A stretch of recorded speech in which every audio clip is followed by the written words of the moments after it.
sibuyas, at saka itlog pa pala. Isang itlog.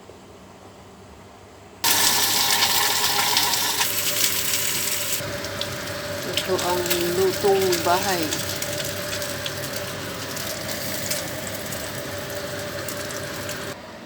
Itong ingredients, gagawin ko daw na parang kanin nila. Ewan. Sumunod na lang tayo dahil utusan lang tayo, di ba? Ito naman iboboil ko. Ihalo ko daw sa beef mamaya. Ito yung beef, minced beef. Nilagyan ko ng garlic, onion, paminta, paprika, itlog, yung all-purpose na, kunting all-purpose na harina, tapos breadcrumbs. Nilagay ko pala yung tokwa sa sabaw na isda. Ito, fish fillet.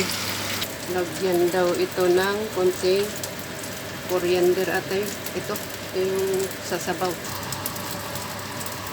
Talong. Wala silang pangporma, kaya yung takip ng ang ginawa ko. Burger daw ang karne nila, ang meat nila ito. Ito na yung mixture ng carrots, beans, at saka yung radish. Ito ang rice daw nila.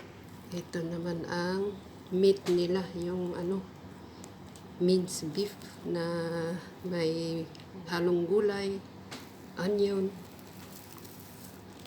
bawang. Basta yung pang-gisa-gisa na yun. Ito naman yung talong na may fish fillet. Ito naman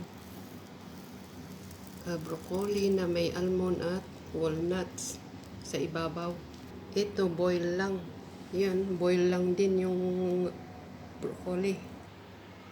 Ito na yung sabaw.